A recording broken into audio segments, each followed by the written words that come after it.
everybody. It's me, Ben, live here on the Ben Zone. The show's titled Live Random Show, or Random Live Show, I should say. Yeah, I just wanted to hop on tonight. I don't know why. I just felt like getting on, talking.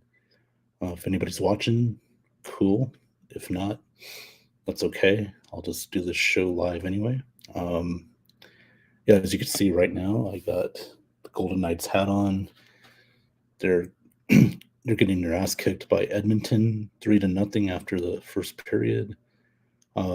Lakers right now are down by 2, but they've been going back and forth with the Warriors. Obviously, tonight the Lakers can close out the series. Not going to be easy, obviously, because Golden State's the defending champions, and you can never really count them out. So they're gonna give it their best shot. But the Lakers just have to stay aggressive. LeBron and AD, they're gonna do their thing, but guys like Austin Reeves, Hachimura, if we can get some more production out of Lonnie Walker the fourth, even better, like he did in Game 4. We should have a chance. Now, as far as my Golden Knights go, they're down 3-0 right now to Edmonton. Boussois got hurt, unfortunately, and our goalie, Boussois, he's out, and we had to call up Aiden Hill to come up to Edmonton tonight. So he's the goalie, and it's been a rough night for him so far, but our lines aren't doing him any favors. Edmonton's more aggressive. They're controlling the puck better. Vegas, getting penalties. They just can't seem to, stop from getting penalties. That's putting Edmonton on the power play, and they were able to get a power play goal early. And it's just been downhill from there. So hopefully Vegas can come out in the second period and try to get back in this game. They don't have to get it all at once, but, get a goal here and a goal there, cut the lead, stop Edmonton from scoring, crash the boards, control the puck, keep it out of, the puck out of our end of the rink. Just put more pressure on Edmonton right now, put more pressure on Draisaitl and McDavid, and be the aggressors coming out. So that's pretty much all I got to say about that. Let's see, I've got a comment here. Somebody's watching. Mr. Ray Kennedy. Ben, schedule release tomorrow for the NFL for the Tampa Bay Buccaneers. What's your prediction for a Monday night football game at San Francisco or the Eagles at Raymond James? Well, Mr. Ray Kennedy, first of all, thank you for tuning in tonight. I'm going to be kind of a spoiler. Friday night on Have At It, we're back, episode 21. We will go over the schedule release. My prediction right now would probably be maybe one primetime game. I don't know if it'll be a Monday night game or a Thursday night game. I don't think we're going to get a Sunday night game. I would say maybe a Monday night game. I can go with that. At San Francisco or the Eagles at Raymond James. Maybe the Eagles. I could see that at Raymond James. Tampa Bay, San Francisco, that's possible. Or maybe a division battle Monday night game. Maybe like at Carolina or at Tampa, whether it's Carolina, New Orleans, Atlanta, etc. But yeah, I think we'll get one primetime game this year. I know the rumors were that it's possible that we might not get one. Now, I thought that every team gets at least one primetime game a year, according to the NFL rules. But I guess this year they're changing it up a little bit. In fact, I think I even seen that, how the NFC would be, their games would be on like Fox, and the AFC games would be on CBS. Well, in the last few years, we've kind of seen like some NFC games on CBS and some AFC games on Fox, kind of balancing it out. Well, this year, according to the rules, broadcasting rules, everyone's a free agent. So now you're going to have any game on any channel. So we'll see what happens. I mean, to me, it doesn't matter. I mean, as long as I get to see the Bucks play, it doesn't matter if it's on Fox, CBS, NBC, ESPN, ABC, Nickelodeon. I don't care. Just as long as I get to see them play. So, and I kind of went over that with the YouTube, the Sunday Ticket, and everything. So, yeah, that'll be interesting to see. I think, Ray, we will get a primetime game. Probably one, just one though, this year. Because again, we don't have Brady, and you gotta admit, Tom Brady brought us a lot of primetime games. So, Christopher Cole, thanks for tuning in, man. Hey, buddy. Hey, Chris. How you doing, man? Having a good night so far? Ray Kennedy, all right. Scott Daler, Rams will be lucky to have games on Sunday. Well, by rules, NFL rules, they might have to. They're going to have to play some games on Sunday. So, yeah. Ray Kennedy, what about the news that Kyle Trask will get even reps with Baker Mayfield? Oh, man, this is, again, another spoiler, Mr. Ray Kennedy. I am going to do another Let's Buck with Ben, most likely this weekend. And I will discuss that further in length. Look, if you want my honest opinion, Baker's going to win the job. They wouldn't have brought Baker in if he wasn't going to at least start. I'm still in the belief, maybe I'm wrong, but I still believe it's going to be Baker Mayfield, no matter what, unless he gets hurt. We don't want to see anybody get hurt, but, I just think that this is going to be Baker's job to lose, to at least start, And listen, I got nothing against Kyle Trask. I mean, I'd like to see him try, see if he can succeed and get this starting job. I mean, my God, you drafted him in the second round. In 2021, he's a second round draft pick. You kind of want to see what he has, But with this Baker Mayfield signing, I feel like there's a lot of politics involved in this. Obviously, we hear that this is kind of a Todd Bowles kind of move where this team needs to win, for him to keep his job, stuff like that. So, again, we'll see what happens. They probably will get an even amount of reps or close to it. But I think right now, if they really believed in Kyle Trask, I don't think they would have gotten Baker Mayfield. They would have gotten some other quarterbacks in competition that they know that Kyle Trask can beat out. But I think right now this is a organizational move to where they want to win still. They still have that window where maybe not a Super Bowl window, but being in the division we're in and how wide open it is, I think the Bucks feel like they trust Baker Mayfield more in that spot than they do Kyle Trask right now, in my opinion. So we'll see what happens there. Another question from Ray Kennedy. It does sound like it is an open competition, doesn't it? Well, yeah. I mean, what are they going to say, though, Ray? I mean, they're going to say, oh, it's more of a Baker's going to get like the majority of the rep. They have to make it sound like that. That's the media. They're going to make it sound like that. And,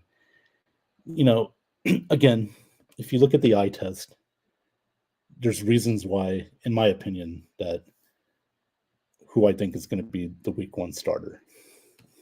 Just saying. So, Ray Kennedy, I mean, once they started sliming people, okay, Nickelodeon, yeah. Hey, you know what? It's for the kids, and that's cool. I'm glad that they're doing something for the kids, obviously, get them involved in football. The NFL's just an incredible marketing group. They know how to market. That's something the NBA, the NHL, Major League Baseball, they have to improve on. NFL is America's sport right now. And it's going to be that way for a long time because, again, they know how to market and present the best product available on television. I've always said the NFL right now in this country, they own 3 days of the week: Sunday, Monday, and Thursday. And you could kind of say college football owns 1 day of the week, Saturdays. So, Sean Spencer, what's going on, Ben Cornett? Hey, Sean, how you doing, man? Thanks for coming on. Appreciate it. Sean Spencer, I'm still mad about Cody Mock. Lots of laughs. Yeah. Hey, you had your chance, sucker. But he's ours. And you know what? We wanted a clone of Ryan Jensen, okay? Ryan Jensen needs kind of a son, and Cody Mock needs that father figure. I feel like Ryan Jensen, fills that bill. So he's ours, and I'm glad we got him. So Ray Kennedy, fair enough. Yeah. Ray Kennedy, Sean Spencer, why mad? The Bucs getting mocked. Mock was huge. Absolutely. Dude, I am ecstatic, actually. We need some offensive linemen. Give me some beef on that line. That's how you win games, in the trenches, both sides of the ball. Beef it up. Protect your quarterback. Give him time in the pocket. Set up the run game. It starts in the trenches. It's a good pick. Scott Taylor, I'm most excited to see Stetson Bennett in preseason. Well, Stetson's going to get some opportunities. So, this is one of those picks, and I know I joke around about it, but in all seriousness, this is one of those, low risk, high rewards. If Stetson can go out there and show something in Sean McVay's offense, then who knows? You may get a steal in the draft. You just never know. So, look at guys like Dak Prescott. They were, round 4? And he's an NFL starter still. So, you just never know. It's a crapshoot. Sean Spencer, I know. I loved him. I wanted him in Washington. The guy can play all 5 positions on the line. Yeah, very versatile. Like I said, we were very lucky that we made the trade for him, but we were lucky to do that, make sure that nobody else would get him. So kudos to our front office, Jason Light. I think this is going to be a good draft pick. I'm looking forward to seeing him play. Good luck with the Wolfman you got from the Rams. Lots of them. Yeah. Wolford, I like it, man. And he's a nice piece of that offensive line. He's got some experience, man. So it's looking good so far, man. Our line, it looks promising, but again, we got to see how it plays out. It's going to look different this year. You did lose Donovan Smith, lost Hicks. So yeah, it's going to be different, but could be more. It's more younger, more athletic, and I'm excited to see what happens. But they got to stay healthy. That's the most important thing. Sean Spencer. Plus, not only did we miss him, but you guys got him a pick after us. I'm just mad at my team for letting him slip by.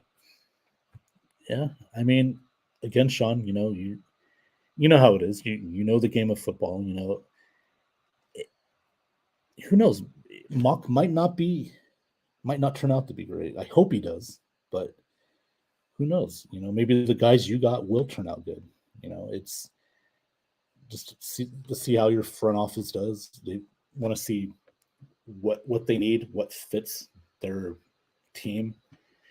For us, the Bucs, this draft, and it should always be about needs. We needed offensive linemen, we needed defensive linemen, and we got those this year. Cansey, he's going to be our defensive lineman, defensive tackle. Mock's going to be competing for the starting job on the left or right side, right guard position. So yeah, we got our needs, but they got to be able to play and produce, and develop. That's the most important thing. So, just because you didn't get Mock doesn't mean that your other guys aren't going to turn out as well. They may, so the draft it's always going to be a crapshoot. You think this guy's going to be great, but then he turns out to be bad. But you think, oh, this guy, why do we pick him? But then he turns out to be really good. So yeah, we just got to wait and see. It should be a lot of fun. Chris Cole, Matt Feeler was a key signing. I like the signing, Chris. there's just some fans, not just our fans, the Bucks, but fans in general, in basketball, football, baseball, hockey. It's like, oh, why did we sign him? Why didn't we go after this? Well, sometimes you got to go for needs. Right now the Bucks need some offensive linemen. They need depth on that line. It killed us last year that all these injuries and the retirement to Marpet, killed us. You know, and Brady was not the same player. And he had some fault too. He had distractions and everything, didn't play well. But again, if you're gonna have a great team, it starts up front. And they got to be healthy. You got to be versatile on the line as well. So I'm glad the Bucks are going after those needs, signing those needs, drafting those needs, and hopefully it's going to turn out well for us. And hopefully, with Baker Mayfield or Kyle Trask, whoever starts at quarterback, is going to have a chance to succeed. A great line is going to always help a quarterback, no matter what. Even Tom Brady, no matter how good he was, you saw what happened this year. He got rushed, he got hit. I mean, the inexperience for some of these guys that have never started before, it was a real detriment to our team last year. So, I'm all for it because this is a great signing. I agree. Sean, Ben Corn. I got a feeling this guy will be a stud. I hope so. And I think he will, but you never know, But I hope, I really do. I mean, like I said, I will say Emmanuel Forbes was a questionable pick at corner, but he may turn out well. He may fit better there than like a Joey Porter Jr. did. So we'll see what happens, man. I'm excited. Scott Thaler says, why is the NFL schedule so important? Every team already knows the teams they will play, just not in what order. Well, I think it's very important, Scott, because let's say, for example, you want to go to a game this year. You want to figure out when that game's going to be and which game you're going to go see whenever you can go see it. So it is very important. And it's the NFL, man. Come on. I get excited with the schedule release. But that's fine. To each their own. If you don't like it, cool. But I like it. I love it. I love watching, see who we play.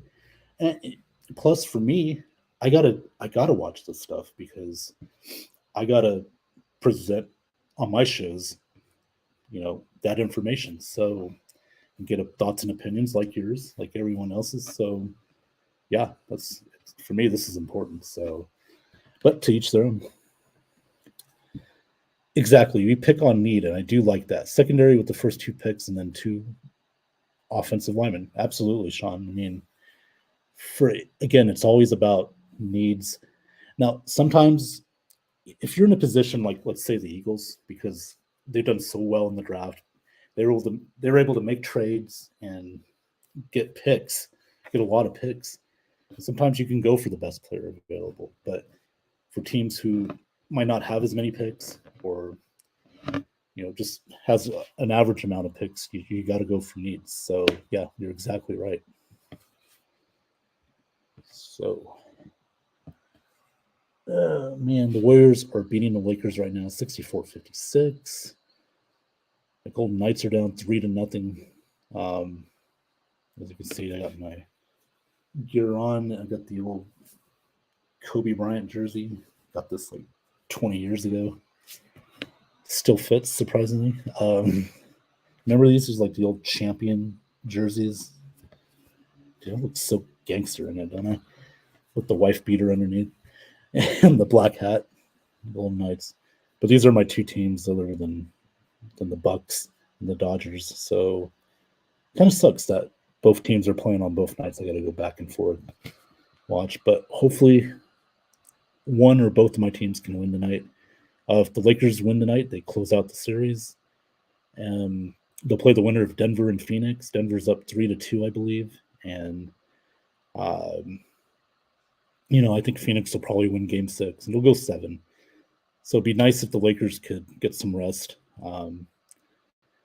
Let Denver and Phoenix beat each other up. And so far they have. Literally, they do beat each other up. Christopher Cole says, do we play Dallas this year?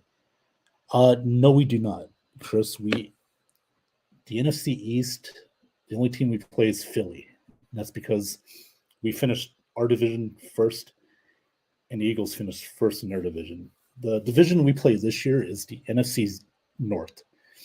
We got the Lions and Bears coming to Tampa, and we got the Vikings and Packers on the road. So we play the NFC East or the NFC North this year, along with Philly from the NFC East and San Francisco from the NFC West.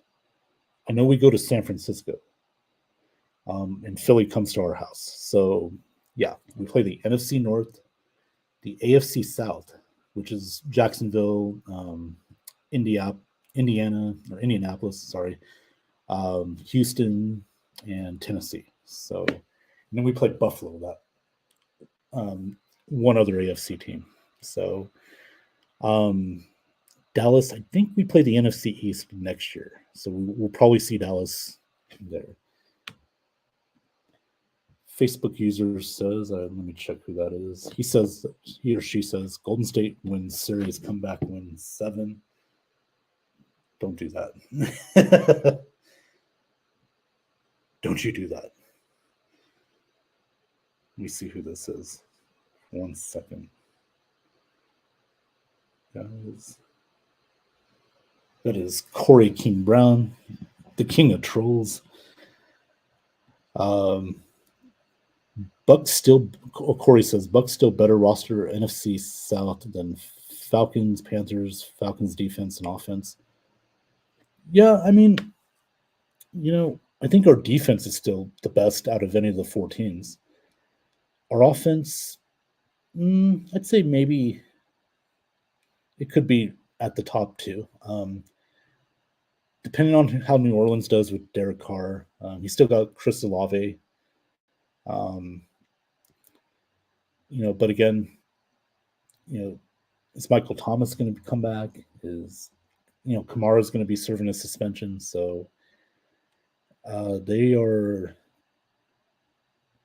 got a good offense, but I still think we might have the advantage. It might be neck and neck, Saints and Bucks.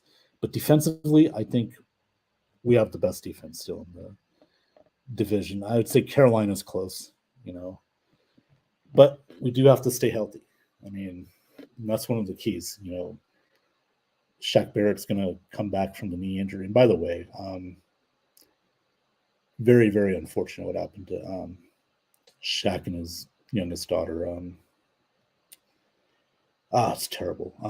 But condolences out to him and his family. That was awful. So just hopefully he can come back, more physically and emotionally, mentally, yeah. So, but our defense, they got to stay healthy, and guys like Joe Tyron Shaninka, they got to start playing better. This is, I believe, his 3rd year now, so we need to see something out of him. Yeah, if we can do that, stay healthy defensively, and our corners can, like Carlton Davis, Jamel Dean. I still love the fact that Jamel Dean came back. Man, it can still be one of the best defenses in the league. So, yeah. Christopher Cole says, thank goodness, lots of laughs, because they would play week 1 again. Yeah, I know, right? Like 2 years in a row we played them the first game of the year. So, and we won both of them. So I would have liked to have Dallas again. We could win 3 in a row. So, but tomorrow we'll find out who we play in week 1. I can't wait. If I had to make a guess, maybe a divisional opponent, or maybe someone from the NFC North, maybe the Lions, or we go to Minnesota or something like that. I don't know. I'm going to predict either it's going to be a division game and then a team from the NFC North. That's who I'm predicting. I think it's too early to do a AFC NFC kind of game, but who knows? Derek Carr gonna have a meltdown, Saints like years with Winston and Andy Dalton. I don't know about that, Corey. With Winston, I mean, he did play okay until Devin White, you know, grabbed his jersey, took him down, and he tore his ACL, and he really hadn't really seen the field since. Again, I know people, some don't like Jameis, some do. But one thing's for sure, I hope he gets an opportunity wherever he goes, whether it's New Orleans, he's still there, by the way, or anywhere else. Hope for him that he can succeed, try to get another chance. But in the NFL, it's not for long, as they say. Got to make the most of your opportunities, and but that page has turned here in Tampa, and it's now the Mayfield or Trask era. We'll see what happens. All right, man. By the way, guys, thank you for commenting on my show. I appreciate that. This is just a Ben Zone random show. This isn't a Have At It or a Face the Heels or a Let's Buck with Ben or that. I just wanted to come on here and talk to you beautiful people out there. I'm doing good.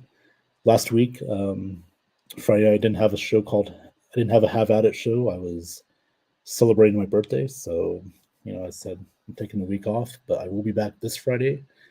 We will talk about the schedule release for everybody. And then this weekend, either Saturday or Sunday, I will do another edition of Let's Buck with Ben.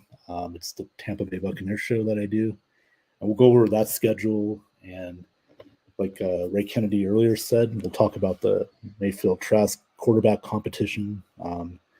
Should be interesting comments, interesting conversation. I'll try and get some guests on this show. So, by the way, let's see what Sean says. Happy belated birthday, Ben Cornell. Well, thank you, Sean. I appreciate it. Yeah, I am 23 years old, 23 years young. No, I'm just kidding. I'm 43, but 43 is the new 23, I guess. Facebook user Todd Bowles, same job, hire a new offensive coordinator, and then Dennis Allen Saints didn't hire a new offensive coordinator and defensive coordinator. Well, the Saints are pretty much keeping who they got. That's fine. But as far as the Bucks, I mean,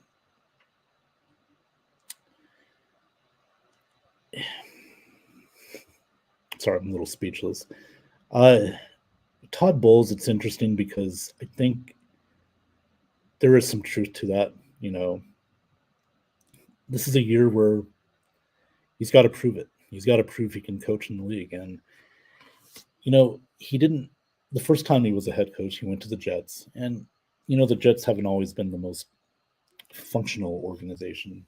But at the same time, he had some losing seasons there. At his first year, though, he went like 10-6.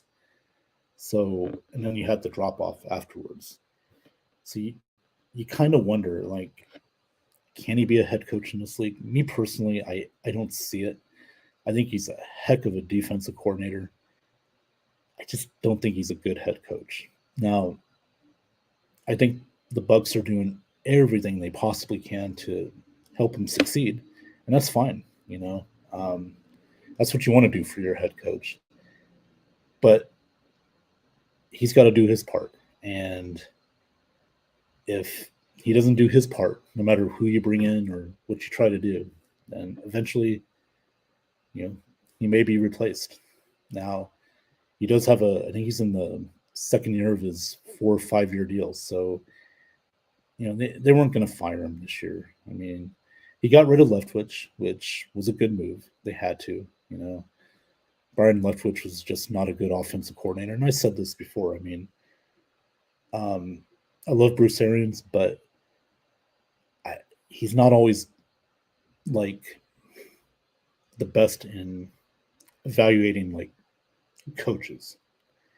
Yeah, Todd Bowles is a great defensive coordinator, but head coach, that's questionable. I think with Leftwich, he got put in that offensive coordinator position a little sooner than expected. He just retired a few years ago from the NFL for several years. And I know he worked with the Steelers and everything, but I still think he needed some seasoning. And he was there for 3 years as the OC. I think a lot of it was Tom Brady, making him look better than he was. So, but anyway, that was then. This is now. The Bulls got rid of him. Dave Canales, did a good job last year, in the last several years. Helped Geno Smith, turn his game around. Geno also, did his part. So, that's what they're hoping for the Bucks. That with Dave Canales, it's a different kind of offense. They're going to run the ball a little more, as they should. Not put too much, on the quarterback. And, with Rashad Wright and Chase Edmonds, hopefully those guys can carry the load and help Baker out and, have balance in the offense. I preached about that last year, the lack of balance. We were throwing the ball way too much. We weren't running the ball enough. And this time, hopefully, we can have that balance to where it's about even with the runs, the carries, and the throws. So that's what I'm hoping for. And if this offense can do that, great. It should be fine. You got two great receivers, Mike Evans, Chris Godwin. You got the weapons. So, yeah. Christopher Cole says rookie minicamp is Friday. Yeah, absolutely. And we're going to see Mr. Mock. We're going to see Mr. Cansey, Yaya Diaby. The guy I like, the name I like is Servassier Dennis. Now, if he plays well for us, Buster Rhymes needs to remake his song. Instead of, Pass the Cavassier, should be Pass the Servassier. It's got a nice ring to it. So, excuse me. It's supposed to be Corey. How you feel Washington Commander Tampa Colts owner trade Andrew Luck didn't know still under contract? Yeah, there's a lot of stuff going on with that.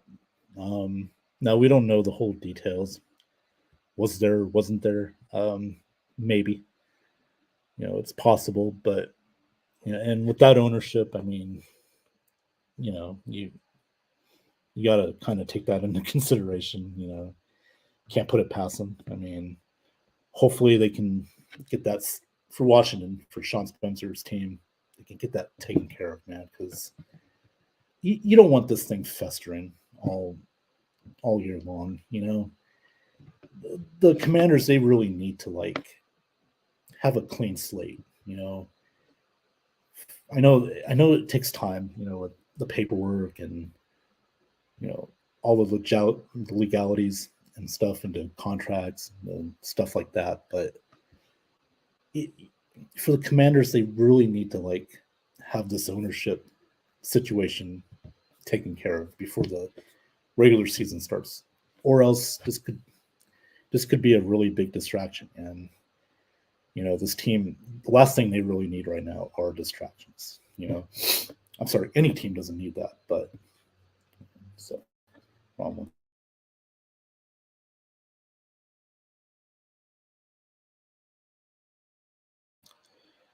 All right, there we go. So, okay, Sean can answer this question. Irsay has it out for Washington because he hated Snyder. Luck in Washington said it didn't happen. Okay, so far they said it didn't happen. So we'll take their word for it. And again, we don't know. I mean, that's just what was reported, and we'll probably find out sooner than later. If it didn't happen, then yeah, we don't know why it was posted to begin with. But if something did happen, then might not be good, man. Might not be good. So let's see. Bucks defensive line was bad last season. No sacks, not a lot of sacks and pressure. Yeah, and again, that's a lot of it had to do with injuries. Shaq Barrett was out, hurt his knee early on. You know, JTS, he hasn't quite developed like I think the Bucks, at least the Bucks have hoped for. He had a couple good games. Was able to get a couple sacks. I thought, um, Carl Nassib last year did pretty solid coming in. Yeah, they got to get more pressures and sacks off the edges. Again, uh, that's why you drafted like a Yaya Diaby, because he can, for Louisville, he can, you know, come and get sacks, fast and athletic. So, and also, with um, Cansey, him next to Vita Vea. I mean, that could be a nice, 1-2 punch in that middle. Um, to get more pressure on the quarterbacks. So, yeah, I agree. They need to step it up. Step it up. And Enemy Cat. What are we talking about, guys? Well, Enemy, thank you for coming on. You're on YouTube. This is the Ben Zone. We're talking about random stuff since it's a random live. Football. Right now, we're discussing sports, football. I was discussing my Golden Knights getting their ass kicked right now. I don't know what the score is. I got to check that out. The second period has started. The Lakers are down at halftime, but there's one half to be played. Yeah, so that's what we're talking about, Enemy Cat. But we appreciate you coming on. So yeah, checking us out. So we got a new viewer. I always like new viewers. Got to build my brand up, by the way. So, and he's got another comment. Enemy Cat. As much as I hate LeBron, he's been really pushing through. Oh yeah, dude, LeBron has stepped up, and I think he feels like this is it. This is. He's 38. He's going to be 39 at the end of the year. This guy's played for over 20 years. Think about that. 20 years. The man he's a freak. He's an athlete. And the things he's still doing today, I know sometimes I get on LeBron, it's when I hear these things about the Jordan LeBron comparison, I just think it's ridiculous. But, but you got to give the guy credit. You're right, Enemy Cat. He is absolutely playing his ass off. He always has. It's not like he doesn't take a play off here or there. He always brings it. I guess my only criticism would be like he doesn't when the game's on the line, he doesn't always take the last shot. He likes to be a facilitator, which he is, and he's great at it. But you would like to see a little more like aggressiveness at the end of games, That's all. But can't argue. He's got 4 titles, 4 rings, so he's one of the best ever. So he's in my top 10 all time. Agreed. I wonder how his son will do as soon as he's drafted. Yeah, Bronny, he verbally committed to USC. I think that's a big get. You would think a team like UCLA would get that. They've been dominant in basketball out of the 2 LA teams, UCLA and USC. But for USC, that was cool, man. I mean, good for Andy Enfield. I mean, to be able to recruit him, that's great. And that's the thing too. With USC, he going to get a lot of games. And also, well, they won't be in the Big Ten until the year after next year. So they'll be in the Pac-12 for another year, and then they move to the Big Ten. But and I don't see Bronny playing more than 1 year. It's gonna be one and done. But it would be nice to see him play a couple years, develop into a better player, better scorer. Um, I'm glad he's taken the college route. And if you'd have took the pro route, that's fine. If you went to like the uh, G League or overseas, cool. Um, but with LeBron, I'm sorry, with Bronny, that's great. He's going to go to college, at least for a year, and this is good for college basketball. He's a big name. This is the son of LeBron, so that's going to sell right away. And I hope for the best. Now, me personally, I think Bryce might be the better of the two. Bryce is a better defensive guy, can score, more athletic, can spread the floor better, space the floor better. He's better in the open court. Bronny's, he's good too. He's a good shooter. Got to work on his defense, but man, that's what college basketball is for. So can't wait to see both him and Bryce. I personally think Bryce might be the better of the two. That's just my opinion. So, Enemy Cat, he's a ball hog, flipper, and takes his anger out on his team. He needs to work on some of those issues for sure. Are you talking about LeBron or Bronny? I know LeBron, yeah, can be a flipper or a flopper.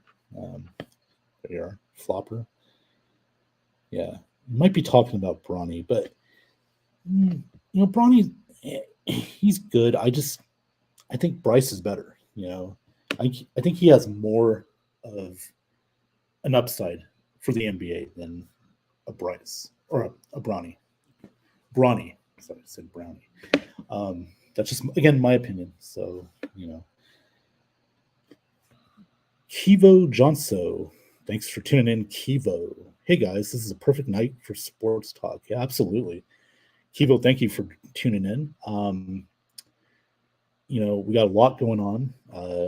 Basketball, hockey, baseball. Man, it's just a great time of year. Even football. The NFL, they're not even playing games. And they're going to have a schedule release tomorrow that's probably going to get more viewers than some of the playoff games. That's how strong the NFL is. So, absolutely, it's a perfect night, perfect time for sports talk, this time of year. A lot going on.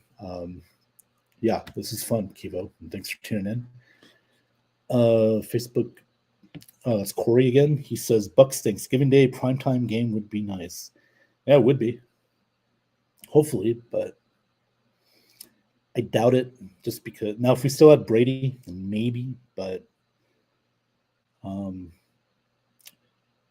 we don't play Dallas this year, and Detroit comes to Tampa. So those two games would be out because Detroit plays in Detroit every year for Thanksgiving. Dallas plays in Dallas, and we don't play in Dallas this year. But that third game, maybe. Depends on who we play, but maybe you might be right. Who knows? But I don't see it. I think we get one primetime game, as I mentioned earlier. It's probably going to be either a Thursday night game or a Monday night game. So that's fine with me. It is what it is. Keeble Johnson also says, if the Lakers lose tonight, the series really changes.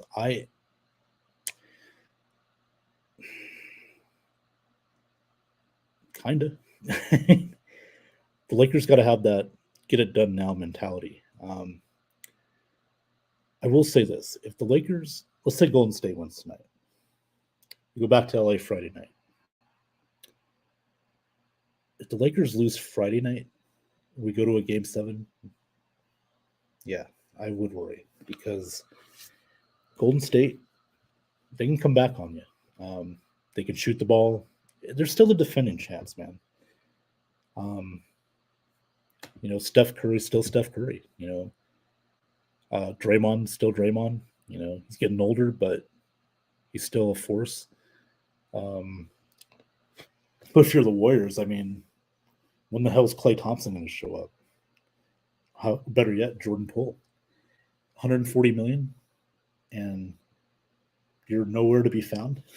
Come on, one of the reasons why the Lakers have been fortunate, to be winning these games as well is because guys like Jordan Poole haven't stepped up. Klay Thompson has a good game here and there, but he's not been. You expect more out of Klay Thompson. So we've been pretty lucky so far that he hasn't gotten off. Right now we're down by 18, so it is not looking good for us. Excuse me for 1 second.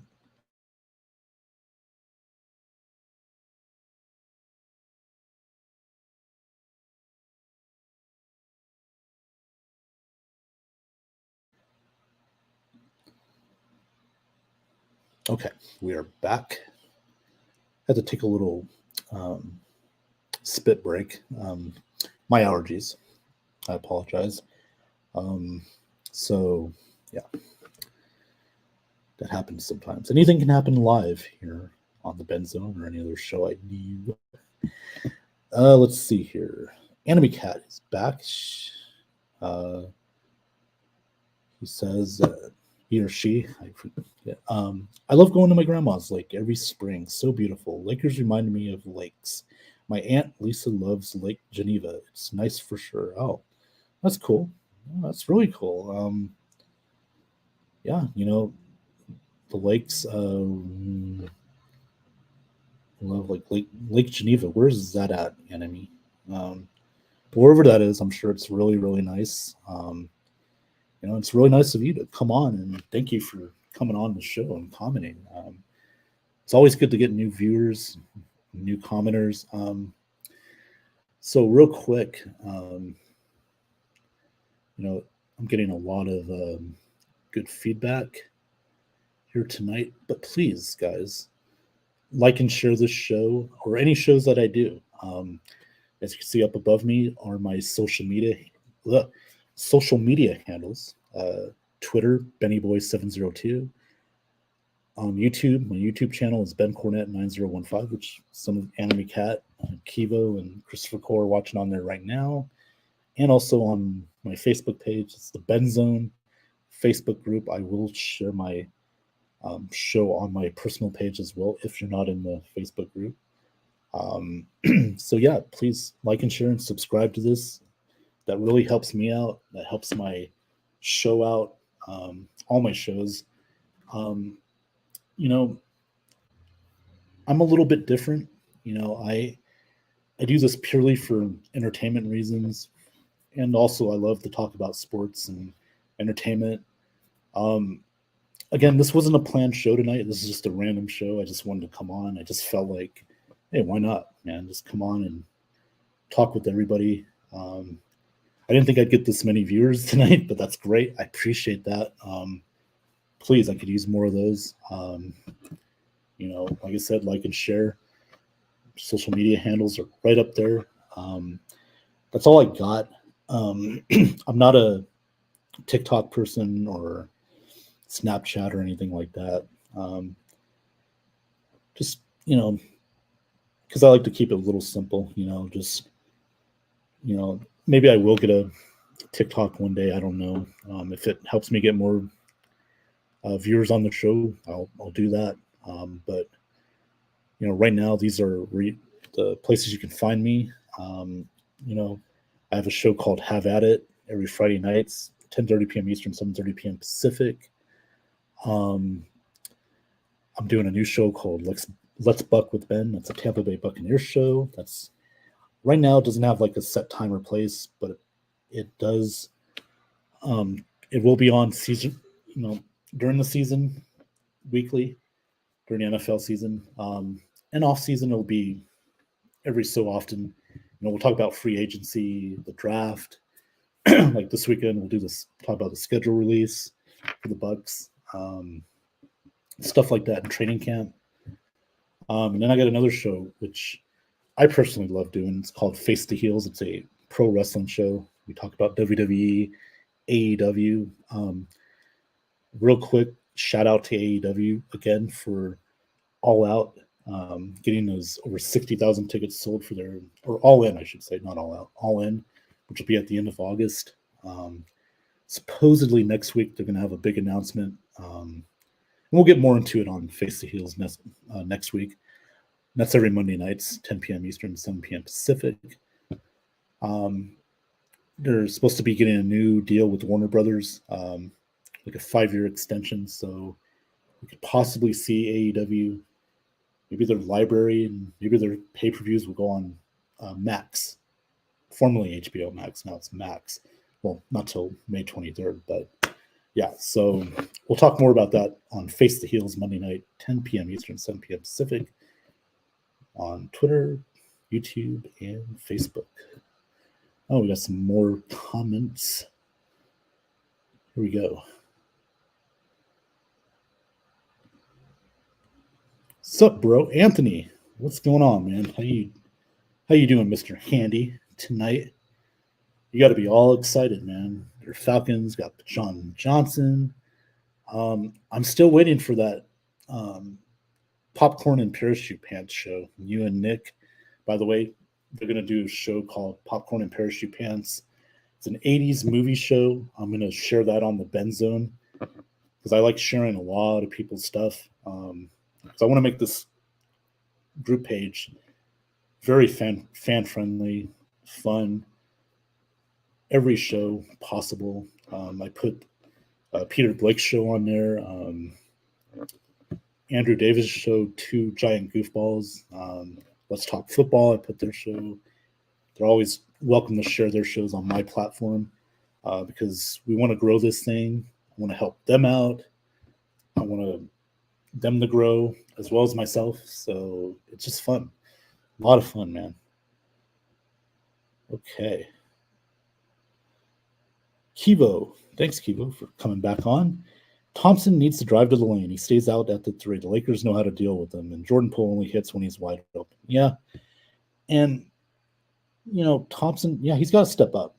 If Golden State's going to come back in the series, which I hope they don't, but if they do, Thompson's got to do more than just shoot. Play some defense. Move without the basketball. Even maybe create some screens, some cuts, mix it up a little bit, try to drive to the basket. Something. Same with Jordan Poole, man. This guy just got a $140 million contract. And I don't know, did that punch by Draymond in practice earlier in the year, did that do something to affect him? I don't know, but he does have to step up, both these guys. Again, I hope they don't because I'm a Laker fan. I don't want them to step up. I want to close this thing. I want to close it off. Damn it!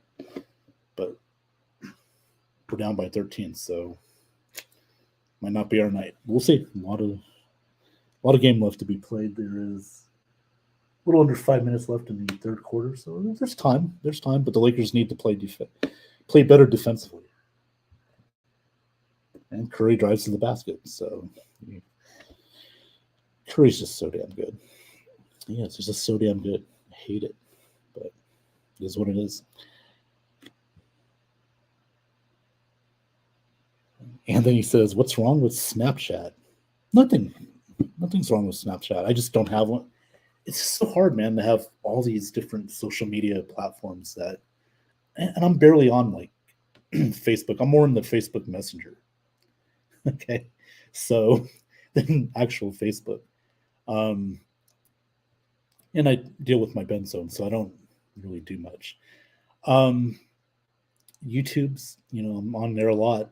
Twitter, sometimes I kind of just retweet or just like, but, I should be more active on Twitter, but shows like this, I'm going to be. So if you have a Twitter, that's my Twitter handle up there.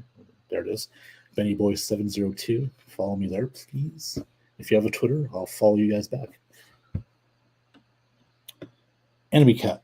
Work smarter, not harder. Social media is a rabbit hole. Stick to simpler platforms and just keep consistent. You're doing great, Benny. By the way, I love WWE. Enemy Cat, thank you so much. I appreciate that. It means a lot to me because, I always, I used to be one of those people who was kind of like, thanks, you don't have to praise me. I just like doing what I do. But it does mean a lot because when you're trying to do shows like this for entertainment purposes. And again, that's what this is. Maybe one day I could make it bigger and expand on it and do some great stuff. But I love doing this. I used to be very shy. I'm not going to lie to you. If you'd asked me 2 years ago if I would do shows like this, I'll just say, come on, I'm not going to get on camera. I think a lot of it has to do with the fact that I'm not the most outgoing person. I know that's hard to believe. The guy on doing the show is not very outgoing. The irony, right? But no, I grew onto this. It was like over a year ago. If Johnny Dean, if you're watching, he asked me like, "Hey, did you want to be one of our hosts on a show called NFL Edition?" Because I used to be a regular commenter, doing what you guys are doing right now, being in the comment section. And I said, yeah, sure. I originally thought it would be like just a one-off for a couple episodes, whatever, but it just became a weekly thing. I came on, did shows, I'm still a host on there tomorrow night, so check it out. I'm the late one because I got to work, so they start their show a little earlier. So it's called the NFL Edition and Entertainment. It's on YouTube. It'll be on the Ben Zone. It'll be on YouTube as well. So check that out. It's called NFL Edition and Entertainment. We talk about the NFL. Tomorrow night's going to be a big show, obviously, because the schedule release will be out live, and we'll be definitely talking about all the teams, who they're going to play, when they're going to play, how many primetime games they're going to get. So it should be a really fun episode. But anyway, Anime Cat, thank you very much for the compliment. I appreciate that. And actually, I'm going to star that one because that is a very sweet comment. Appreciate it. Facebook user. Let's see here. Who is that? Well, that person says, yeah, big shout outs to AEW. That's me always eating wings. That's a good one. I like that one. Anthony, that is a good one. Sir, wings and Coca-Cola. It's a great combination, isn't it? I like that. I had chicken wings for lunch today, ironically. Are you on, Sean Spencer, are you on Snapchat? Anthony Handy? Oh, he's got to be, right? Has to be. Nah, man, I got too much going on social media wise to keep up. I tried it for a minute. It was cool. Yeah. There's just so many platforms out there. I try to go for the main ones, which is YouTube, Twitter, Facebook. I know TikTok's probably more popular than all these, maybe, but these are the, TikTok, you can only do so much, but same with Twitch. I heard that's a good platform, but some people find it hard to get viewers and everything. So you got to be pretty. That's mainly, I look at that Twitch as a video game platform, more or less. So nothing wrong with that, but I think that's mainly what it is. And let's see. Anthony says, Let's Talk Football Family is the Wu-Tang Clan of podcasting. Yeah. Oh, yeah, dude. I like that reference. Wu-Tang. That old dirty bastard, Redman.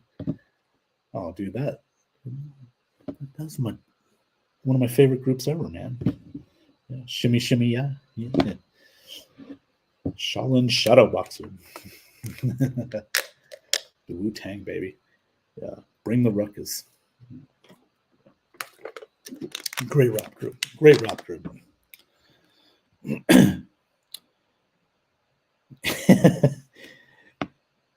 LTF ain't nothing to fuck with. Yeah. That's right. Damn it. But Sean, remember, you don't fuck with this guy right here, okay? You've been talking some mad shit, dude. You got my attention, man. Especially on Monday. Remember Face the Heels? Remember that bitch? Yeah, no, I'm just kidding. You want some of this? Yeah, no.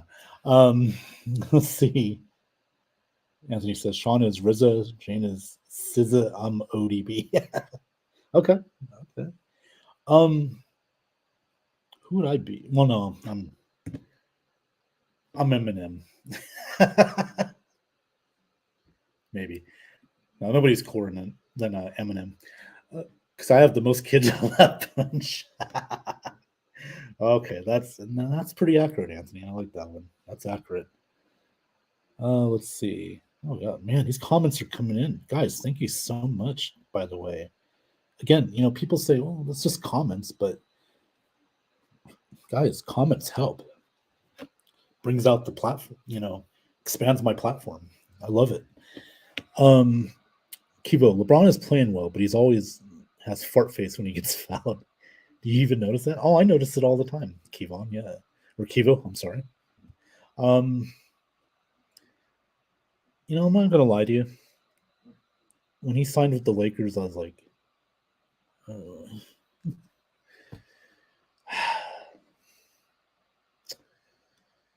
he got us a title. Him and Anthony Davis. Got to give him credit for that. But he'll always be my guy, Kobe. Kobe and Magic. Those are my two.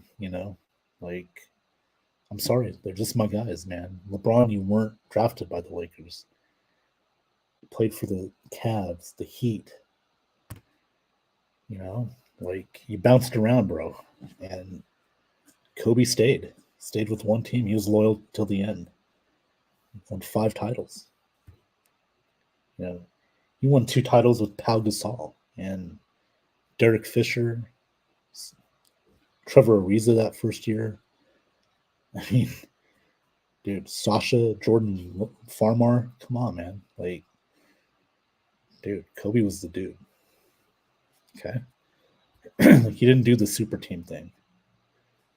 Now, they had that super team for 1 year in 2004 where we got annihilated by the Pistons in the finals, which I saw that coming from a mile away. I hate to say it. But other than that, come on, Shaq, Kobe Powell. I'm just going to be personal with you that Kobe's death hit me hard, man. That him and Gigi, and the rest of that family, all the other members that are on that plane. That's tough, man. But Kobe was my guy, man. My favorite. Him and Jordan are my favorite players of all time. So yeah. Let's lighten the mood a little bit. Facebook user, haha, I'm the Nick Cannon of Aldea. Now, are you the Nick Cannon or are you the Antonio Cromartie? I'll give you a better one, Philip Rivers. How about that? Sean, you're plenty outgoing. Well, yeah, but believe me, Sean, if you'd have met me maybe a few years ago, not so much. Not so much. Kivo says like you farted and then acted like you smelled a fart to blame it on Austin Reeves or something. I know, right? What? Come on, man. He doesn't. I hate this. It's funny when he does this. Did you see that? Like, you remember the whole thing with him and J.R. Smith? Remember that in the finals against Golden State? What are you doing? Oh man, that meme made me laugh forever, man. Dude, I love that meme. I got a kick out of that meme, with LeBron. I gotta post that. I remember that. Hold on a second. Let me find it. I'm gonna post it up there. While we're on the air, we still got 4 viewers watching, so that's great, man. Guys, thank you so much, guys and girls. Thank you so much. Yeah, I gotta find this.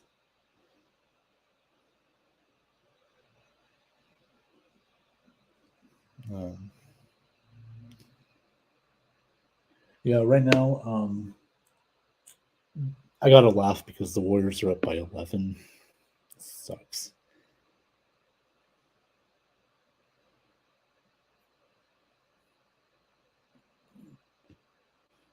Hold on, guys. All right, let me read some comments here. I read that one already. Amy Cat with the laugh emoji. Wait a minute. That must be Anthony.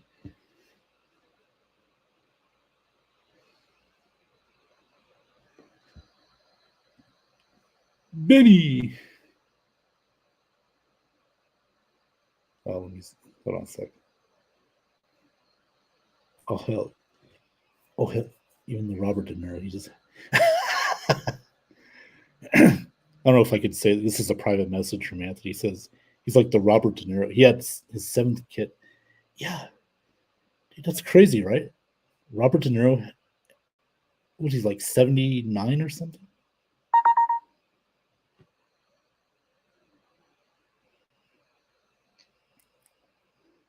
Dude, he's like 79 years old.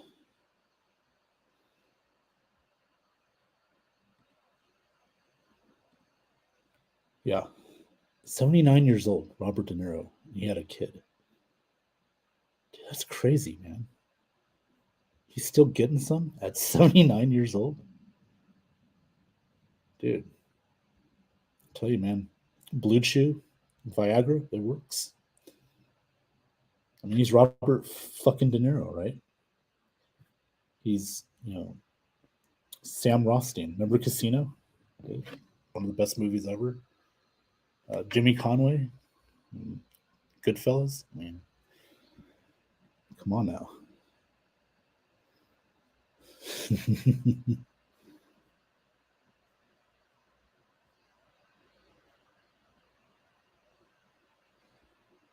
All right. Sorry, guys. I'm trying to find that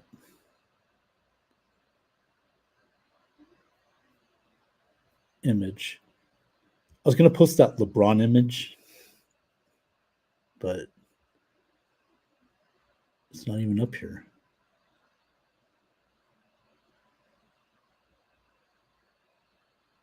Sorry, guys. I've gone stone cold. Oh, here it is. All right. I'm going to find it. This is like the best image ever.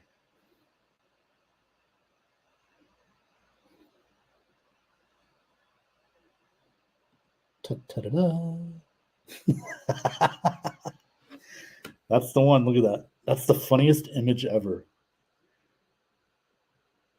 Like, what? That was the finals, I think, in 2017. Where, dude, I had so much fun with these memes. Back in the day. It's like, come on, man. What do you mean? You took a shit that big? That kind of look. Look at that. Oh man. He's like, see my nuts, ref? Draymond kicked me right in these nuts. See how sore they are? See how swollen they look?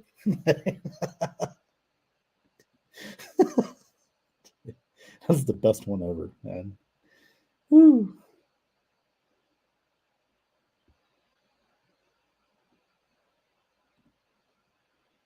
Enemy, you got it.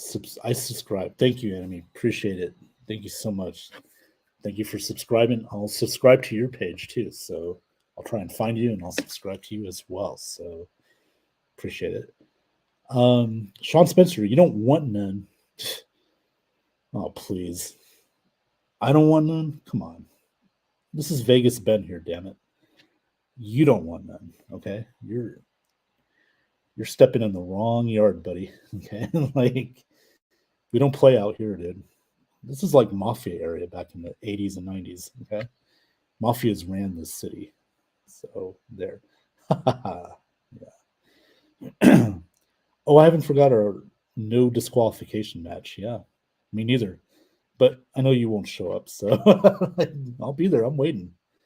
It's gonna be on like John Moxley and Kenny Omega tonight, in that kind of cage match. There's a reel out there of Bronny roasting his pops. It's hilarious. Oh yeah, No, he was talking about some about Kobe. I think I remember that. I saw that recently. Braun was on the roast list from the moment he said, "I'm taking my talents to South Beach." Yeah, yeah, that's right. I mean, he. I don't know if I would really blame him for that, but I know what you're saying, though, Anthony. I really do. But yeah. Anthony says J.R. Smith.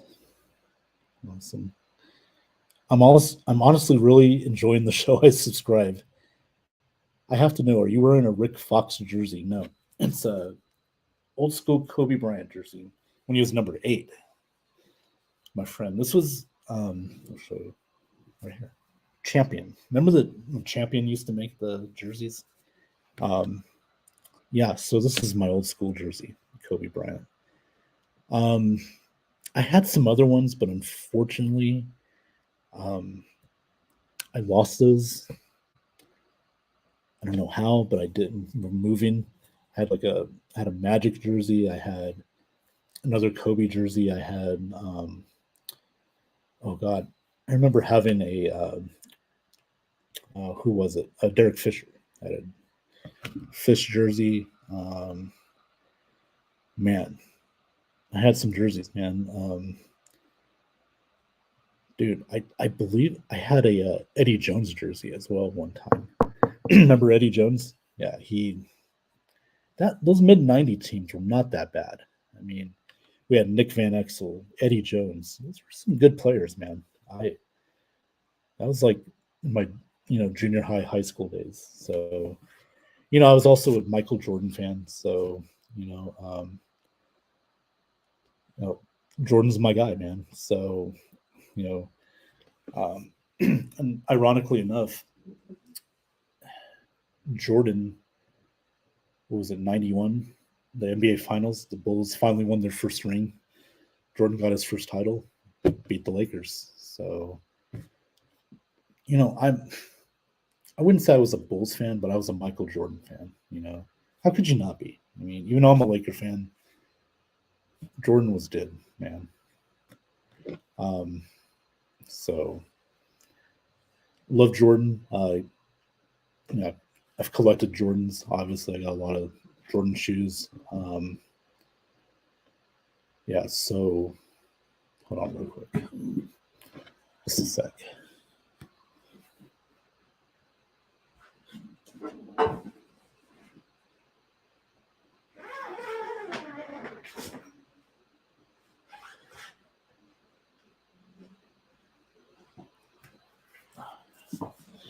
Oh man, recently got these. The Air Jordan threes. These are like kind of my grails right here. These are the fire red ones. So it was like a birthday gift. So yeah, I'm a Jordan fan. So obviously he's my dude. I still got to get those reimagined threes. Um, I'll probably get them later this year. You know, I don't. That's another thing people don't know about me. I used to collect Jordans. I don't do it as much now, but I've grown up a lot. But I really wanted these, so and I actually like these better than the reimagined white black cements that came out. I think it was March that came out. Um, but yeah, these are my favorite Jordans ever. Like the threes, the Nike emblem on it. So yeah, this is a random show. So I'm talking about anything. So Jordans, I'm talking about those. Um, yeah. So anyway, those are my Jordans right there. So show it one more time. Threes, Nike Air.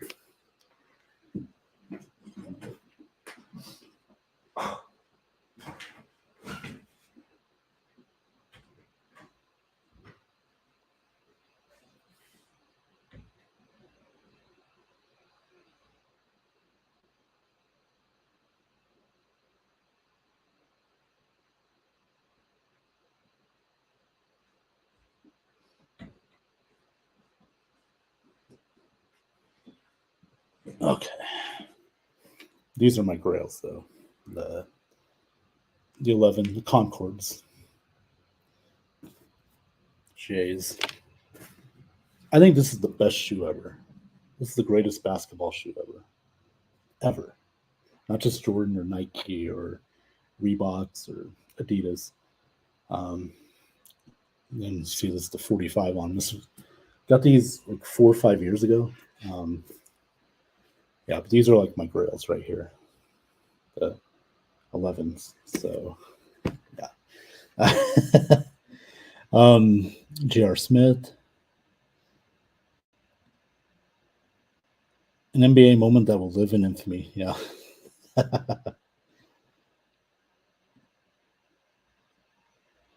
Well, come on, man. You like Jordan? You like that guy? He's the best of all time? Come on. Oh, man. Yeah, he is. He is, in my opinion. Like, everybody else likes, everyone else. Let's see. Zagnif Productions. Ooh, who is that? I wonder. Switch to YouTube so you can know who the heck is commenting. Oh, I know who it was. I knew it was you, Anthony. Vegas Ben, I'm lots of laughs. I'm coming for you. Okay. Yeah. Well, I'll be waiting right here, man. Yeah. We'll see if you come. Now, he was making fun of how LeBron sits courtside and tries to look all stoic. Oh, okay. Yeah, I saw that too. Send you the link. Okay, thank you. I'm from Chicago. God is 23. Yes. And Michael, I think he's the greatest basketball player ever. As much as I love Kobe, Magic, Jordan was the guy, Kivo, and he's here and everybody else is down here. There's no argument, dude. He's the best ever. We got to stop with these LeBron Jordan comparisons. They play two different positions. Jordan was a shooting guard, played some point. LeBron's like a small forward. I would say if you want to compare LeBron to somebody, compare him to Magic. Magic was probably the tallest point guard ever, but LeBron he can handle the ball too, and he's a great athlete. I think LeBron's the greatest hybrid player in NBA history. I'll say that. But compare him to Jordan, come on, seriously, no. It's Michael. The go-to argument is subjective. Depends on what era you grew up with. Well, yeah, I mean, and that's the thing. Zagnif is it's different generations. I don't like the LeBron Jordan comparison because they played in two different generations. But I'm not going to put LeBron as the greatest player of all time. Yeah, he's played longer. He's got the scoring title. That's great. Nothing wrong with that. He deserves it. But he did bounce around different teams. Jordan stayed with one team and did it tremendously and won 6 titles in like 8 years. We got to remember he retired. Okay, and obviously a lot had to do with the death of his father. And his father's wish was for him to play baseball, and Jordan pursued that, so he went and played baseball. And he came back, got that competitiveness back, and won 3 more titles. But he also had a great crew around him: Pippen, Dennis Rodman. I think Rodman was the key. No matter what you think of Dennis Rodman, he was one hell of a basketball player. Probably the best rebounder I've ever seen. That guy brought it. And I'm sure everybody's seen The Last Dance. It's one of the greatest sports documentaries I've ever seen. I'll watch it again and again. It's just that good. The Bulls were just a rock star team back in the 90s. They deserved to be. So yeah. I know folks my parents' age that rock with Wilt and Bill as the GOAT. Yeah, and that's fine, dude. I think Bill Russell's the greatest center of all time. He won 11 titles. Um, Great documentary, by the way, on Netflix. Wilt was great as well, but I got to put Bill ahead of him. So, but I didn't grow up on them. It was before my time. I had Kareem, I had Hakeem Olajuwon, I had Patrick Ewing, Shaq. So I had those guys, those centers. These are hot. Okay. Oh, you must be talking about my Jordans. Yeah. Kivo, who is going to beat Roman Reigns? Wow. That's a great question, Kivo.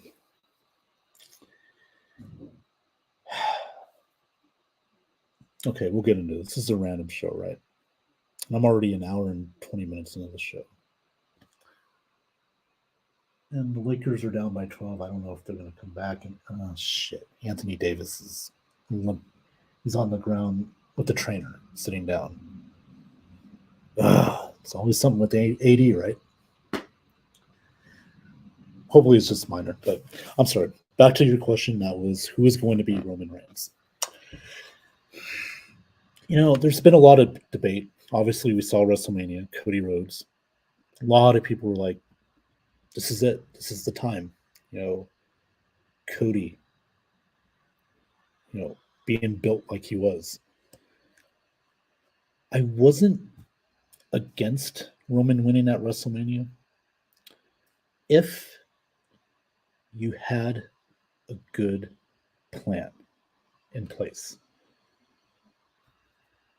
I don't think they do. If they don't have a good plan in place, then it's like, well, what are you going to do? Who other than Cody can beat him? You haven't built anybody a big enough babyface to do. Now, I know it's Sami Zayn. People are going to say, well, what about Sami Zayn? Like, I understand that. I get that philosophy. But how long would Sami be able to hold the title, though? How long would you want him to have the title? Would he get the same reaction after being a champion? So you got to really think about that. A lot goes into this. And I know, Sami was the sentimental favorite. I loved it. I loved the whole storyline. Him, Bloodline, him getting kicked out of the Bloodline.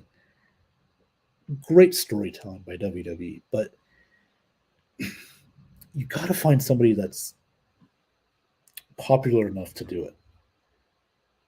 Cody, he is that guy. I think he'll still be that guy, but I think it has to be at the next WrestleMania.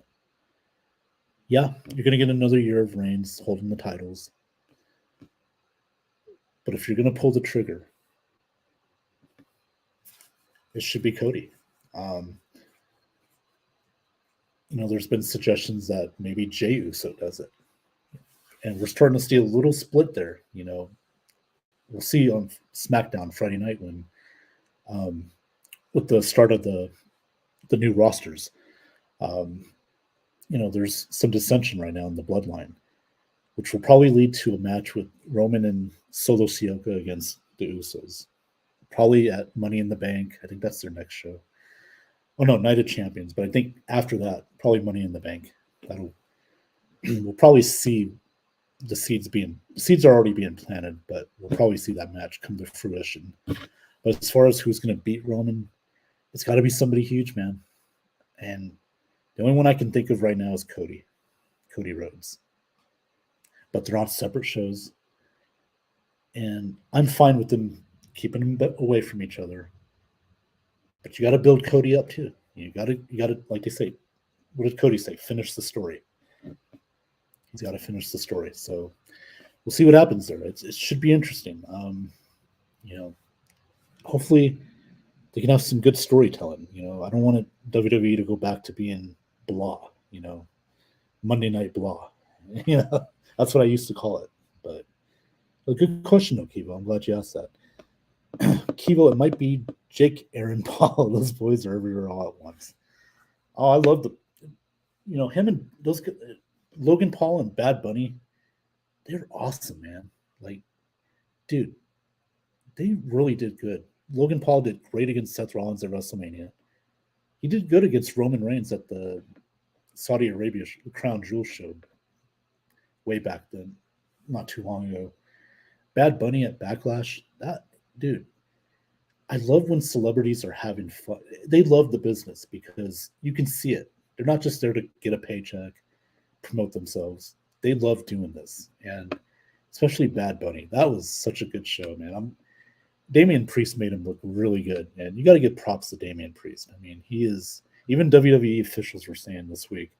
I read that they were very impressed with Damian Priest. So, yeah, this was Bad Bunny, man. He'll be on some more shows. They're already talking about maybe doing something for SummerSlam. So, yeah, it's good stuff, man. Good stuff. Magic was sick with it. His court vision while mid play was insane. Yeah, he was one of the greatest, dude. And it helped him being like 6'10. He could see the whole court. A lot of people think, oh, it's Magic. He was great, but being that tall and handling the Rock like he did, that not many people can do that. And Magic was one of those few guys. So yeah, he was definitely sick, man. Enemy Cat, hell no, hate the paws, annoying, cocky. But they're doing their job. If you hate them and you're booing them, that's the response they want as heels. They want to be booed. They want you to jeer them, not cheer them. The thing about wrestlers is you either want to be cheered or booed. If you don't hear anything from the crowd, they're not into you. If the crowd's quiet, they're not responding to you. So the Pauls are doing what you're saying. You hate them, and they like that. Don't get me wrong; they're super talented, but their personalities are annoying. Yeah, well, I wouldn't go as far as saying annoying. They are a little arrogant. I'll give them that. They have that arrogance about them. A lot of rich guys do. They have that arrogance. Agreed. Oh wait, Emmy Cat. Agreed. They're annoying, but doggone if they haven't cracked the code, learned everything. Yeah, they have the personalities, man. That's what sells. In wrestling, why I became a fan? Personalities. Can you talk on the mic? Can you get the crowd to respond? Don't get me wrong. Great matches, great wrestling moves. That's fun to watch, but it's not going to get you over the top. It's your personality. It's how you handle the mic. It's selling tickets. It's getting an ass every 18 inches, meaning getting people in the seats, having a full house. That's the key. Hulk Hogan may be the worst wrestler ever, wrestling-wise, but he's the best entertainer ever. Brought it to mainstream because he sold. His personality sells. So, Enemy Cat, Roman Reigns is at his prime. He's a beast. The only person that could beat him was Brock, but they can't keep facing each other. And they haven't. Not since SummerSlam last year. If Randy Orton came back, then maybe him or The Rock. Although he's a dork. Oh, The Rock's the best, man. Come on. Dork? No. Like, The Rock was one of my favorites, man. If you smell what he's cooking, like, laying the smackdown on your candy ass. Dude, he was the best. I don't care what anybody says. Back in the day, that's when wrestling was great, man. The Attitude Era, Stone Cold. Let's see. Rodman was scientific with rebounding. He used to count how many times the ball rotated when someone shot it. Yeah, Dennis Rodman had a knack for rebounding. You're right. He was just so people. You think all the colorful hair, the colorful personality, but that motherfucker was smart, man. And Yeah, he went out to drink the night before games. I remember on The Last Dance, Phil Jackson said, in Utah, he went to Vegas because it was so close before game 5 or game 6. Came back like hungover, but got on that court. You couldn't tell. I mean, that dude was amazing. So, Enemy Cat, Zagnif, the Logans are too scrawny to involve, but their acrobatics keep them alive for sure. Yeah. Well, yeah, I mean, they're influencers, social media influencers, and they made a lot of money doing it. I don't fault anybody for, as long as you're not,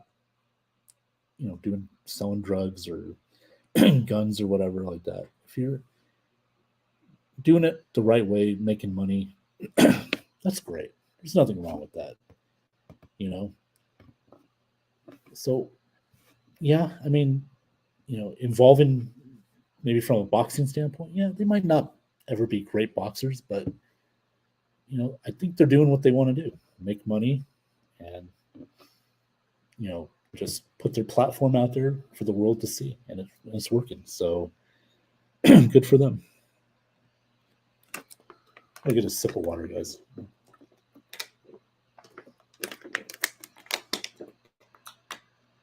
Well, Lakers are down 11, and let's see how my Golden Knights are doing.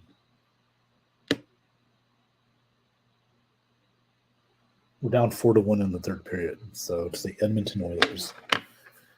Might not be our night, so might not be either of my team's nights. Sucks. I wanted one of them to win. Enemy Cat. I think what will happen is they will fake an injury with Roman Reigns so he doesn't technically lose the title while others have a chance at the belt and give Roman Reigns a break. Then they will. Okay. No, I mean, they already made the new world title, which is going to happen at Night of Champions. Let's put it this way. They should have split the titles, my opinion. I don't know why you need a third title, but it just makes it look secondary. It makes it look like I'm talking about the world heavyweight title that they're going to have for the winner at Night of Champions, where it's going to be Seth Rollins versus whoever wins the SmackDown side of it. Like, the belt's exclusive to Raws, and you get a SmackDown. One of the SmackDown guys has a chance to win it. Like, what's the whole point of the brand split if you're going to? So it's not really a brand split because you can have a SmackDown guy face a Raw guy at Night of Champions. But what do I know, right? So, but I just think that title makes it kind of like the runner-up title, like that you couldn't beat Roman title. So here you go. We'll get you a world title. I mean, don't get me wrong. I like the brand splits. Each show having a world title. I think they should have that. But the way they've done it, with Roman, I mean, they didn't have a plan. They wanted Roman to get to that 1,000 days. They didn't really have a plan to split up the titles. So, yeah. So they came up with the third title. Okay. We'll see how it works. I think Kivo says, I think the only thing that makes sense at this point is Seth Rollins. Yeah, I think that's the way to go. Don't have Cody do it. If they put the belt on Cody, that tells you right there that the story's over with. It's like, okay, well, you couldn't beat Roman, so here's your prize. Right. So no, I think Seth's the most logical choice. He's getting over, with the gimmick and everything. Joker kind of thing. But, you're right. I think that's the most logical choice right now. Can't think of anybody else. You could, if he would have stayed on Raw, maybe Austin Theory.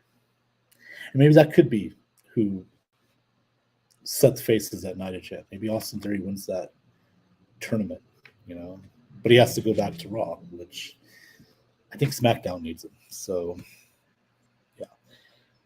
But yeah, who knows?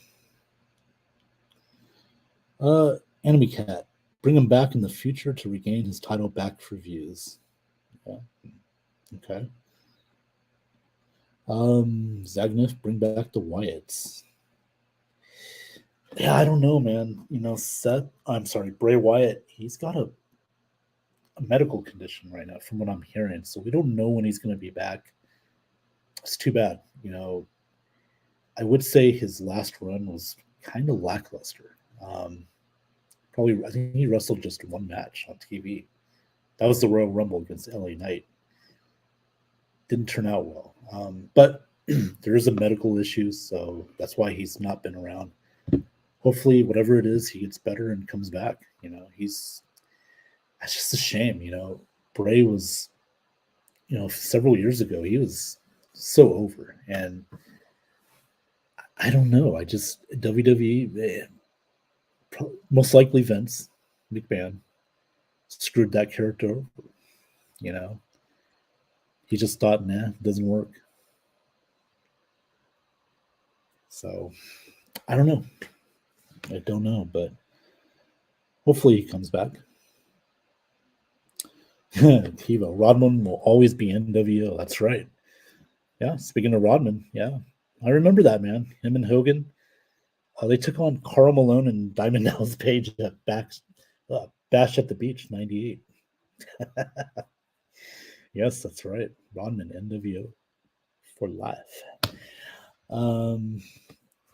Animo, I love them. All my feelings are because I get into their stories, which is an art. If I can have an emotion towards something, hate or love, then I have the utmost respect. Oh, absolutely. Wrestling's a soap opera, Enemy Cat. It's a soap opera. It's a male soap opera. Well, it's also a female soap opera. You got the women's wrestling is there too. And it's just, I loved it because it got me emotion. I've been a wrestling fan since I was 5. My first wrestling experience was Hogan, Roddy Piper, Mr. T. I mean, dude, that got me hooked. And Macho Man's one of my favorite wrestlers of all time. Ooh, yeah, Macho. Last name Man, first name Macho. Yeah, so when he was the Macho King, I just love wrestling, the emotion of it. I was saying it on Face the Heels the other night that, that's how my love of wrestling came, through the emotion. The characters stood out for me. Got behind them. Then the '90s came, early mid '90s. Wasn't so much into wrestling then. I kind of grew up. Other interests came into my young 12, 13-year-old life, and the wrestling product was pretty bad back then. I mean, the WWE was still doing cartoon characters like TL Hopper and the Goon and Mantar and Freddie Joe Floyd and all that bullshit that WWE was doing. They were behind the times. And then WCW came out with the NWO and Scott Hall coming down the ramp, down the aisle, saying, "You know who I am, but you don't know why I'm here." That whole NWO thing just boom, click. That's when wrestling became great again.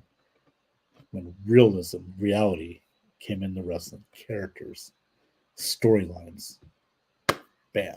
And that's what made WWE better. They realized, shit, we got to get our shit together. Came back, kicked WCW's ass, and the rest, as they say, is history. All right, oh my God.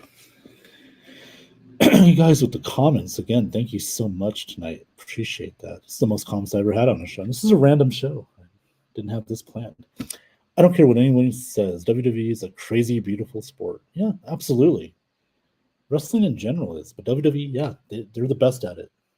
They've proven that. Their track record proves it. So, Zagnif, greatest wrestling feuds ever: Dusty versus Flair, Ricky Steamboat versus Flair, Hulk versus Macho, Undertaker versus Kane. Yeah, yeah, those are very, very good feuds, man. Dusty Rick, oh my God. Oh my God, baby, son of a plumber, the Ric Flair, man. Hard times, daddy, hard times. You put hard times on me, Ric Flair. Yeah, and Ric Flair, woo! Yes, that was a great rivalry, dude. Steamboat and Flair, the trilogy in '89 was incredible. Those are some of my favorite matches. Obviously, Hulk, Macho, Mega Powers, brother, and Undertaker versus Kane. Yeah, that was great, man. Those were the days, bro. Those were the days. You can't type much in this because it cuts off halfway through. Sorry, lots of laughs. No, it's all right. Hey, man, I know it only allows you like 200 letters. So, same with Twitter. I think it's like 240 characters, I think. All right. Zagnov, can't forget Hulk versus Andre. Oh, yeah, WrestleMania 3. I challenge you for the World Heavyweight Championship. Grabs his cross. Incredible. I'll tell you what's not incredible is the Warriors are sending us to a 6-game. That sucks. I kind of expected. I thought the Warriors would come out and play well tonight. It's all right. Friday night. Hopefully my Lakers can wrap it up. Please wrap it up. Yeah, so, yeah, Hulk and Andre, incredible. And Thunderlips versus Rocky. Yes, that's right. Hogan was Thunderlips. He was with the AWA before he went, when he was filming Rocky 3. He wasn't with WWE. He's actually with the AWA. So, Vern Gagne's territory back in Minnesota. So, absolutely. Kivo. I remember being at the Roscommon Dells in the 90s. Hollywood Hulk Hogan dance were so popular. NWO t-shirts were everywhere. Yeah. You know what? NWO t-shirts are still around today, Kivo. If you look at the crowds today, there's somebody wearing an NWO shirt. They were ahead of its time. And that was the best time, man. NWO for life. Yeah. They did their job. They sold. Again, they brought wrestling back. And credit to them, credit to Eric Bischoff down in WCW, who had the vision to see that wrestling needed to change, and it did. So the NWO, major contributor to that. The draft was a joke. They didn't split anyone up. Everything pretty much stayed the same except some swap shows. Wish they switched up a little. Yeah, I mean, was like, I think the biggest names that went to other shows was Austin Theory going to SmackDown. I like that. That's a good change. Lashley went to SmackDown. That's about it. Yeah, I mean, there wasn't really any big changes. So, yeah. Well, Sami Zayn went to Raw, but he was with Kevin Owens anyway. They're the tag champs. They can appear on both shows. So,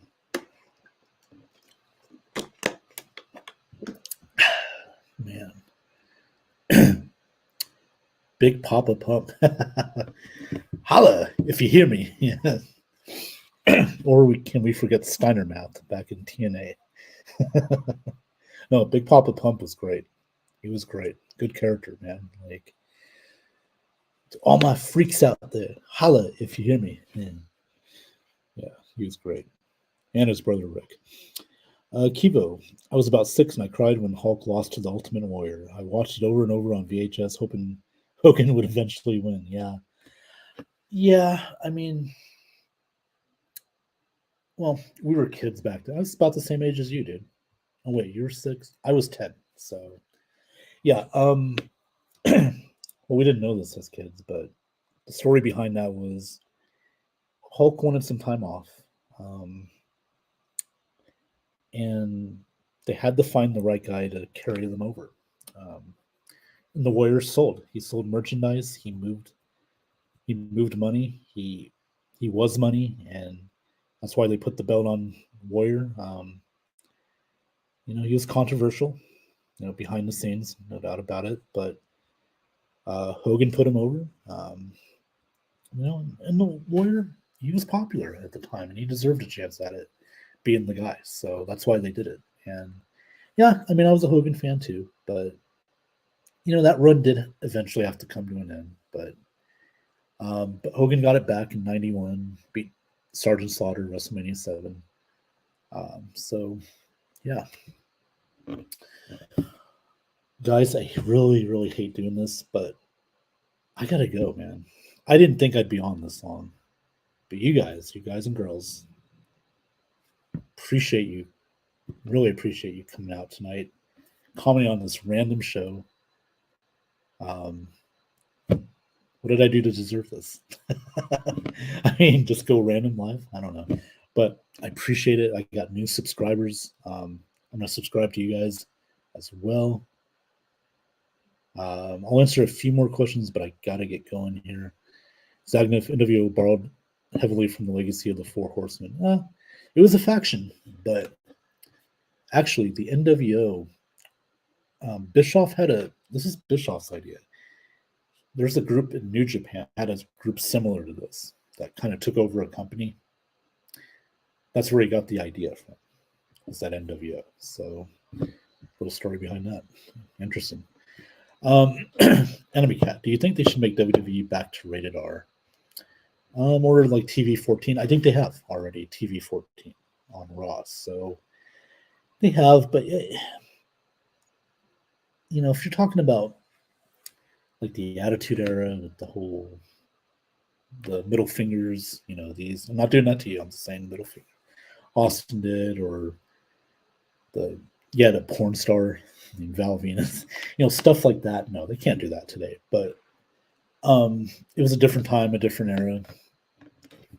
It was for that era. Now, we're in a different era now. It's the political climate's different.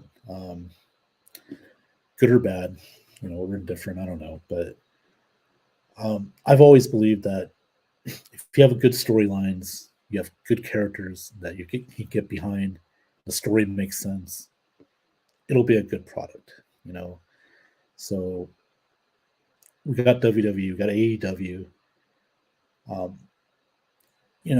Wrestling's not as big as it used to be, and there's a lot of different reasons for that. Obviously, technology's changed, the world's changed in the last 20, 25 years. You can watch anytime now. You don't have to watch it live. You go on YouTube and watch the the highlights. So, it's hard, but it's like I said, all it takes is good characters you can get behind, good faces, good heels. Like Jim Cornette says, heel, god damn it. We need more heels, motherfucker. So you get those and good storylines to go with that. The product would be great. And it can be great. So oh man, I forgot this feud. The woo off between Jay Lethal and Ric Flair. Yes. Woo, woo, woo. Yeah, go on YouTube. If you guys haven't seen that, Jay Lethal, Ric Flair woo off. Love that.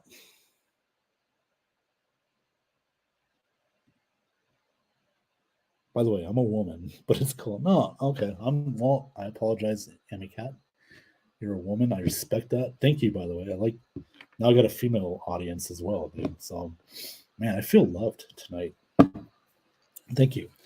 So but it's cool. It's cool. Oh man, I remember that cheesy WWE video game. Yeah, they had a lot of cheesy ones. Yeah. Man. Video games. I'm wondering when AEW is going to get their video game out eventually. Jeez, been holding off on that forever now. I think it's called Fight Forever, AEW. They need to do that, get that video game out. I'm not really a video game person, but I'd like to see AEW's video game get out for people that love video games. They love wrestling video games. So hopefully that's sooner than later. Wow. Man, I am exhausted I've never done a show this long. I think I've done one other show this long called, I think it was on one of my Have At It shows. I had so many guests on that show that night. I think I was drunk too. Should I bring Drunk Ben back? I've been kind of contemplating that. Should I or shouldn't I? I don't know. We'll see. I don't know. I think everything else we've talked about tonight, we've covered. Oh, the I don't know if who's a fan of the Righteous Gemstones, but season 3 is coming out June 18th. That show is awesome, man. And Danny McBride is a fucking genius. Just a comedic genius. I mean, he was Kenny Powers. He's Neil Gamby from Vice Principals. And you got Jesse Gemstone. So I don't know who's the better character. I'd probably go. I mean, Kenny Powers is great. Neil Gamby was this next level hilarious. Him and Walter Coggins were, you know, Vice Principals. Oh my god, it's fucking hilarious. And I'm like, now you got Righteous Gemstones. Like, holy shit, dude. What other show can he come up with? I mean, I can't wait for season 3. This is going to be so much fun. Him and Judy Gemstone's my favorite. That's Edie Peterson. She was also in Vice Principals. She was Miss Abbott. So talk about hilarious characters, man. I can't wait. I'm stoked for season 3 of Righteous Gemstones. Just a great show. Yeah, this is going to be fun. Also, the 16th season of It's Always Sunny in Philadelphia is coming back. I know people say, oh man, 16th. I mean, they're old now, but they're still hilarious. I mean, it's funny because like back in 2005, I think that's when their first season was. I was in my 20s back then. I'm in my 40s now. That's how long that show's been around. But anyway, so they had a very low budget. They wrote the show themselves. They acted it themselves. And those guys have gone on to have great careers. Like Rod McAvoy, I think his name is. He's doing that show with Ryan Reynolds. They own that soccer team, that Wrexham FC. Kaylin Olsen. She was in that new movie Champions with Woody Harrelson. She's a great actress. Charlie Day. He's been in some movies like Fist Fight with Ice Cube. I saw that the other night. That's hilarious. He was in Horrible Bosses 1 and 2. Great movie. I mean, so those guys have come a long way, and they're still doing Philadelphia. So I'm excited. The summer's going to be good. Always Sunny in Philadelphia, season 16. Righteous Gemstones, season 3. Dude, I got my binge in the well. I can't binge them because they come on once a week, which is good because I'm not a big binger, by the way. You know, because then it's like, okay, now what? I got to wait another year or two. That's why the only show I've really binged has been Cobra Kai, which we have the writers' strike right now, so it's going to be a little delay, but that's fine. You know, I feel like the writers need to get paid better. But Cobra Kai is really the only show I've binged. Like, other than that, I just like watched maybe 1 or 2 episodes. Like Tulsa King, great show, but I watched like 1 or 2 a night or every other night. Kind of like keep it mellow, you know. I don't want to just binge it and like, oh, now what? What can I watch now? So, yeah. Anyway, all right, we got more comments. Oh, Enemy Cat, what do you think of MJF? I'm better than you, and you know it. MJF is. I'm glad we have a heel that stays in character. Even on Twitter, he stays in character. Even at like autograph signings, he would flip off a little kid. He's staying in character. God, we need more of that. You know, MJF, smart dude. You know, you could say his run's been kind of lackluster. I don't think that's all him though. I just think you got to find the right opponents for MJF. He's feuding right now with Darby and Jungle Boy and Sammy Guevara. They're gonna have a 4-way pillars match at Double or Nothing for the AEW title. But MJF is great, man. He's one of the few wrestlers I actually love watching. Love his work, you know. So we need heels like that who stay in character. You know, like Jim Cornette. God damn it. fucking love heels, motherfucker. So, yeah, MJF's a great heel, man. Love that guy. Zagnev, good stuff tonight, bro. See you soon, Benny. Oh, thank you, Zagnev. Appreciate it. Thank you for coming on and commenting. And yeah, hopefully you'll be on tomorrow night on NFL Edition. By the way, everybody, for those the new people like Anime Cat, Kivo, I do a show called NFL Edition every Thursday nights. I'm on usually after 10 p.m. Eastern. I join my host Johnny Dean, co-host Johnny Dean, Alex Loosemore. We'll have like Anthony, who's Zagnev. He's on there. Hope I didn't give your identity away, by the way. Nick Rosario, who I do a show with, Face the Heels wrestling show with him. Sean Spencer's on there sometimes. Alex Schaumburg's on there. So that's really how this man right here got his start, was on the NFL Edition. So yeah, check it out tomorrow night, 7 or 10 p.m. Eastern, 7 p.m. Pacific. That's when I'll usually be on. So Anime Cat, have a good night, Benny. Let's see how. Let's say hi, Ben. You're awesome and super knowledgeable. Impressed. Subscribe for sure. Thank you again, Enemy Cat. I appreciate that. Appreciate the love and support. Yeah, you're awesome. Thank you. I will subscribe to you. Yes, that show slaps. Yeah, that's right, baby. Tastes so good. Make me want to slap your mama. Boom. Little Friday after next. Oh man, rest in peace. God bless John Witherspoon, man. Bang, bang, bang. Love that dude. Show's a beast. Yeah.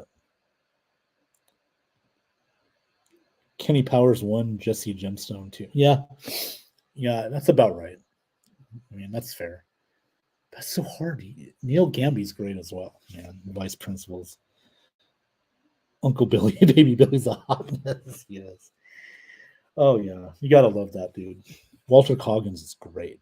Him and Danny McBride, great chemistry. You should combine all your shows into one called Just Fucking Ask Me. Talk about everything and anything. Okay, get to sleep now. I will. Anyway. Thank you so much. Thank you for that advice, because I do need to go to bed. I got to go to work tomorrow. So, yes, I do have a job. So, I got to make money, pay bills, and pay for my Jordans. So, no. But yeah, so I got to do that. Have a wonderful night, Enemy Cat. Awesome. Enemy Cat, you too. Enemy Cat, you said, should we see Drunk Ben? I said we should see High Ben, Stoner. I don't smoke pot. I have before, but I might do that again. You know, I've had some injuries from back in the day. CBD. I've used some lotion before, CBD lotion. That helps a lot. So, but yeah, we can get a Drunk Ben. We can definitely do that. We can, serve that request for you. And, live long and prosper. Absolutely. That's another star right there. Like that quote, live long and prosper. Absolutely. That's what you got to do. You got to do that. Life is too short. You're not guaranteed tomorrow. You want to have fun, smile, live life to the fullest. Try to be as positive as you can, even when the times are low. And I've had some low times in my life too, but I always feel like you take the best of what's given you. So doing stuff like this makes me happy. I love doing this stuff. So yeah, that's right. Good commenter, Amy Cat. I don't smoke pot. Clears throat uncomfortably. Anthony, I got allergies, so it's that time of season. So no, it's not pot. But I've also been talking too much, so